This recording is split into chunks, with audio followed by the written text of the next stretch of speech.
মাত্র 1 মিনিটে ইউটিউবের যে কোনো ভিডিও সরাসরি আপনার ফোনের গ্যালারিতে নিয়ে আসবেন কিভাবে? কোনো কঠিন সফটওয়্যার বা থার্ড পার্টি অ্যাপ দরকার নেই। টেকনিকটা শিখে রাখুন, আজীবন কাজে লাগবে। তার জন্য একটি অ্যাপস নামিয়ে নিতে হবে। অ্যাপসটি নামানোর জন্য আমরা চলে যাব ক্রোম ব্রাউজারে। দেখুন ক্রোম ব্রাউজারটা মার্ক করে দেখাচ্ছি আপনাদের সুবিধার্থে। তো চলে যাব সেই ক্রোম ব্রাউজারে। ক্রোম ব্রাউজারে আসার পর দেখতে পারবেন এখানে সার্চ বার। তো দেখুন লক্ষ্য করে আমি দেখাচ্ছি আপনাদের সুবিধার্থে। তো এখানে সার্চ বার আছে, সেখানে সার্চ করবেন বিটমিট। আমি যেভাবে লিখে দিচ্ছি আপনারা সেমভাবে লিখে দেবেন। তো BIDMATE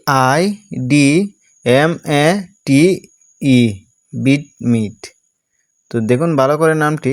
তো সেই নামটিতে ক্লিক করুন। ক্লিক করার পর সবার উপরে দেখতে পারবেন একটি ইন্টারফেস, মানে সেই অপশনটাতে আপনি ক্লিক করবেন, মানে এটাই মেইন সফটওয়্যার। তো এখানের মধ্যে ক্লিক করার পর দেখতে পারবেন ফ্রি ডাউনলোড বিটমিট এপিকে। তো সেখানে ক্লিক করবেন। ক্লিক করার পর দেখুন উপরে ডিটেলসে ডাউনলোড হচ্ছে। তো ডাউনলোড হওয়ার পর ইনস্টল করে নেবেন। ইনস্টল করার পরে দেখুন এরকম একটি অ্যাপ আপনার ফোনে চলে আসবে। এখন আমরা চলে যাব ইউটিউবে। ইউটিউবে আসার পর আপনি দেখতে পাবেন অনেকগুলা ভিডিও এমনি শো করবে। তো আপনি চাইলে এখান থেকে নয়তো আপনার ইচ্ছা মতো একটি ভিডিও চার্জ করে আনিয়ে নেবেন। তো আমি যেহেতু আমার পছন্দ মতো একটি গান ডাউনলোড করব, তাই আমি লিখে দিচ্ছি আমার নিজের মতো করে। তো আমি লিখে দিচ্ছি ইমরান খানের গান। তো এখানে আসার পর দেখুন একটি গান সবার উপরে, যে গানটি আপনাদের দেখার ক্ষেত্রে সেটাই আমি ডাউনলোড করছি। তো সেটার উপর ক্লিক করবেন। ক্লিক করার পর আপনারা দেখতে পারবেন যে এখানে অনেকগুলো অপশন আছে। তার মধ্যে দেখতে পারবেন একটি শেয়ারের মতো আইকন। তো শেয়ারের মতো আইকনটা যে সেখানে ক্লিক করবেন। তো ক্লিক করার পর এখানে অনেকগুলো অপশন আসবে। তো অনেকগুলো অপশন আসার পর এদিকে সাইডে দেখবেন অনেকগুলো অপশন আসছে। তার মধ্যে দেখবেন একটি 3 ডট, সেই 3 ডটে আপনারা ক্লিক করবেন।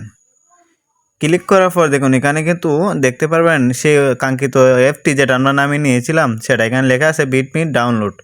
তো আমরা সেখানেই ক্লিক করব। সেখানে ক্লিক করার পর তারা অটোমেটিকভাবে সেই অ্যাপসটিতে নিয়ে যাবে। নিয়ে আসার পর দেখুন এখানে কিন্তু অনেকগুলো অপশন চলে আসছে। তো আমি যেহেতু অনেকগুলো অপশনের মধ্যে কোনটা এইচডি কোনটা নর্মাল সব আপনি দেখতে পারেন, যদি যেগুলো এমবি বেশি সেগুলো কিন্তু এইচডি। তো উপরে দেখুন এখানে কিন্তু অডিও নামাতে পারবেন, চাইলে অডিও আপনি আপনার মনের মতো করে নামিয়ে নিতে পারবেন। তো আমি যেহেতু ভিডিও নামাবো এবং এইচডি নামাবো, তার জন্য সবার চেয়ে বেশি এমবি আর এটা ডাউনলোড করব। এখানে দেওয়ার পর ডাউনলোডে ক্লিক করে দিলাম। তারপর দেখুন ডাউনলোড হয়ে গেছে। আশা করি ভিডিওটি আপনার অনেক কাজে আসবে।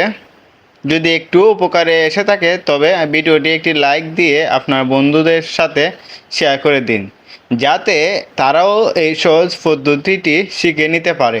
আর এমন কাজের টেক টিক্স আরও দেখতে চ্যানেলটি সাবস্ক্রাইব করে রাখুন।